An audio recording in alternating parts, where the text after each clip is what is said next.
चूँकि अब ये जिस तरह की तब्दीलियाँ की गई हैं पाकिस्तान तहरीक इंसाफ के अंदर, तो क्या ये हिकमत अमली कहना चाहिए, ये एक नई स्ट्रेटजी है PTI की, या कोई और वजह हो सकती है? देखें, वो नाम बदल देने से उनका शौक भी पूरा हो रहा है। उनको हमेशा से चीफ मिनिस्टर पंजाब की कुर्सी अच्छी थी, तो बुज़दार के दौर में, चौधरी परवेज़ इलाही के दौर में वो चीफ मिनिस्टर की कुर्सी पे जाके बैठा करते थे। तो अब उन्हें फिर चीफ बनने का शौक़ आया तो पैटर्न इन चीफ हो गए। तो सरपरस्त आला और मुरब्बी कहते हैं उर्दू में, ये उनका सफ़र है। और उन्होंने पहले भी वही शॉट्स खेलते थे, अब भी वही खेल रहे हैं, फेल भी वही, नाकाम भी वही, जो 3 साल से होता आ रहा है।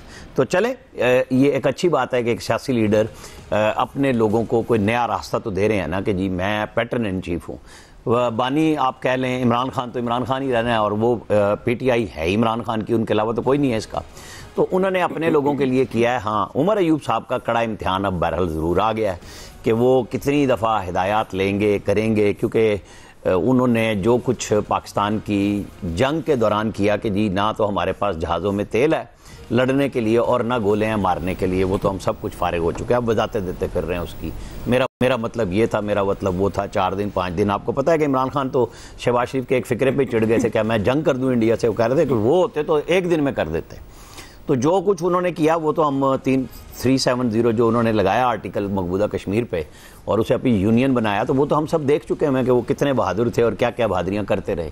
तो उनका काम है कि अपने लीडर के लिए ही करें। लेकिन इमरान खान ने अच्छा किया है कि अब हर ज़िले में करेंगे। तो पहले तो अंदर खुद आलिया हमजा को ज़ीरो किया, जैसे मैं परसों भी कह रहा था, कल भी कह रहा था कि जो उसने अच्छी तंजीम साजी शुरू की पंजाब में, इलेक्शन लड़ने गई तो सलमान अकरम राजा साहब ने उसको हटा दिया, लेकिन इमरान खान साहब ने वापस ले आए। तो इम्तिहान वही होगा कि पंजाब में PTI की तंजीम क्या रिजल्ट देती है सारे पंजाब में। देखे ना, अली अमीन को जानबूझ के उन्होंने 2 मैसेजेस दिए हैं कि तुम नाकाम रहे हो उनकी नज़र में, और लिहाजा तुम सिर्फ अब गवर्नर्स करके दिखा दो, और ये चलाएंगे बाकी लोग तहरीक। तो इमरान खान साहब छोटी ईद से पहले कहते थे सारों को मिला के हम बड़ी तहरीक चलाएंगे, अब वो बकरा ईद के बाद बड़ी तहरीक खुद चलाने जा रहे हैं कि ले लें रास्ता सबसे। और आर्मी चीफ जो हमारे फील्ड मार्शल हैं उनको बार बार बादशाह जंगल का करार दे रहे हैं। वज़ीर आज़म के लिए भी अलकाबात मौजूद हैं उनके पास असल में सियासत में है ही यही कि लोगों को ताने तशनी करें और इस किस्म की गेम करें। हमें यही देखना होगा कि उनकी अपनी तंजीम, इनकी जो तहरीक अब इमरान खान साहब खुद जेल से रन करेंगे वो कितनी तेज़ी से करेंगे। कल उनका एक अहम केस लगा हुआ है इस्लामाबाद हाई कोर्ट में भी, और वो है सज़ा की मुअत्तली का, उनका और उनकी अहलिया का। उनकी दरख्वास्त है, अल्लाह करे कि उनके वकील इस दफ़ा फिर सुप्रीम कोर्ट में ना फंस जाएं। आपको याद होगा ईद से पहले ये केस लगा था, छोटी ईद से पहले जी। तो उनके वकील नहीं आए थे और सारा मलबा फिर डाल दिया अदालत पे कि जी वो जज साहब ने इंतजार ही नहीं किया। असल में इनको लोगों को आदत थी कि जज इंतजार करते थे, ये पिटीशन तैयार करते थे। तो अब उनके वकील को भी कल टाइम पे आना चाहिए और फिर फैसला होगा, नहीं होगा, चीज़ें हालात हम तो उसको करेंगे ना जो चीज़ें नज़र आ रही हैं कि उसमें उनके लिए कोई मुझे तो रिलीफ होता हुआ नज़र नहीं आ रहा, बल्कि जो ये तहरीक चला रहे हैं और जो ये गुफ्तगू कर रहे हैं वो उनके लिए और मुश्किलात पैदा करेगी गुफ्तगू। जी अयाज साहब, अब ये नई हिकमत अमली आपके ख्याल में कितनी मौसर होगी? अच्छा, एक तो ये है कि वो अगर वो खुद को पैटर्न इन चीफ कह रहे हैं तो हमें इस पे एतराज़ क्या है? ठीक है, आपने वो नाम पे पाबंदी लगाई, वो इतने नाम मिल गए, कभी बानी हो गया, कभी कैदी 804 हो गया, अब उन्होंने एक नया अपने आप को नाम दिया कि जी पैटर्न इन चीफ, और उस पर हम बहस करने पे मजबूर हैं। यही उनका मकसद है, कामयाब हो गया। मतलब वो जो चाह रहा होता है जेल में बैठा, वो यही चाह रहा होता है कि डिबेट हो, बात हो, जब मैं कुछ करूं तो वो कामयाब हो जाता है। और उस पर डिबेट चल रही है, मतलब आज नहीं हो रही है, कल से इस पे, और जब से बेसिकली ये अनाउंसमेंट हुई है तब से ये डिबेट चल रही है, मुसलसल चल रही है।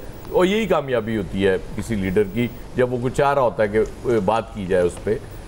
एक चीज़ वो जो कहा गया था ना, वो कौमी असम्बली में जब कहा था इमरान खान ने कि क्या मैं इंडिया पे हमला कर दूं, ये उस वक्त की तकरीर नहीं है जब इंडिया ने अटैक किया था, ये आर्टिकल 370 के बाद की है। वो बिल्कुल उसी तरह से है कि जैसे अब इंडिया ने हमारा पानी बंद करना शुरू कर दिया है तो ये कोई प्राइम मिनिस्टर कह दे कि क्या मैं फौरी हमला कर दूं, ये उस तरह की सिचुएशन है। जाहिर है फौरी तो हमला नहीं किया जा सकता, इसीलिए हमने अपने वफूद भी बाहर भेजे हैं। बिलावल साहब भी लोगों को ये बता रहे हैं कि इंडिया ये हरकत कर रहा है और हम दुनिया को बताना चाहते हैं कुछ करने से पहले। जाहिर है ये एक बात होगी। अब वो तहरीक की जो मुझे समझ आ रही है, जो बातें हो रही हैं, पैटर्न इन चीफ भी आपको इस तनाजुर में लें कि जी अब मैं चूंकि तहरीक चलाने जा रहा हूँ तो उसका पैटर्न इन चीफ मैं होऊंगा, क्योंकि मैंने फैसला करना है और मैंने लीड करना है उस तहरीक को जेल में बैठ के, इसलिए मैं पैटर्न इन चीफ हूँ। ये क्लियर कर लें अपने जहनों में। दूसरी बात ये है कि जो मुझे समझ आ रही है, जो कुछ बातें इस हवाले से हो रही हैं कि ये हम पुरअमन तहरीक शुरू करने जा रहे हैं। जब वो बात होती है ना नेल्सन मंडेला की या गांधी की, तो उसका मतलब होता है कि वो तहरीक तशद्दुद वाली नहीं होगी। तो मैं समझता हूं कि अगर ये वाकई इस तरह से करनी जा रही है पीटीआई, तो ये एक स्टेप फॉरवर्ड है इस हवाले से कि वो बाकी जो मर्जी बातें करते रहें कि इस मुल्क में कोई पुरअमन तहरीक भी चल सकती है, उसका रिजल्ट आए ना आए, क्योंकि माजी में हमने यही देखा कि तहरीक जब तक पुरतशद्दुद नहीं हुई उसका रिजल्ट नहीं आया। और एक चीज मैं आखिर में अगर आप इजाजत दें, जी जी। नवेद साहब उस दिन कह रहे थे कि वो अहमियत नहीं होगी मौलाना फजलुर रहमान की। हुजूर वो मोहसिन नकवी तो पहुंच गए, उन्होंने तो मुलाकात भी कर ली, और बाकी भी आप देखें जरा ईद के बाद और लोग भी जाएंगे उनके पास।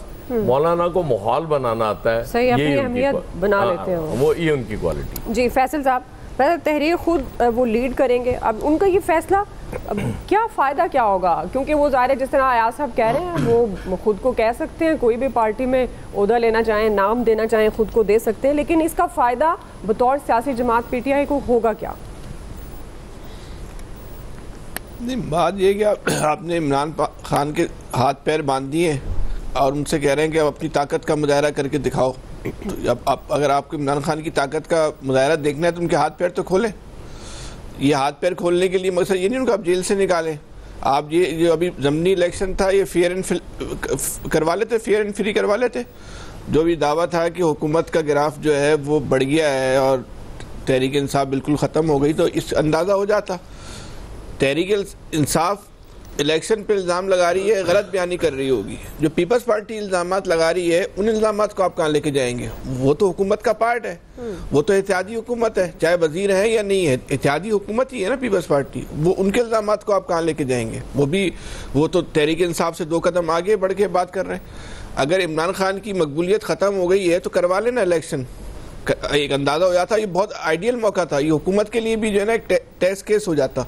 और क्या पता वाकई जो है वो इमरान खान की मकबूलियत ख़त्म हो गई होती, क्या पता वाकई इमरान खान की जो है वो ज़मानत, उम्मीदवार की ज़मानत जब्त हो जाती और हुकूमत जो है वो बहुत वहाँ के जो है वो गैर मामूली बरतरी हासिल कर लेती। तो आप उसको फेयर फ्री इलेक्शन होने देते। अभी पंजाब में जो है बल्दियाती इलेक्शन की बात हो रही है,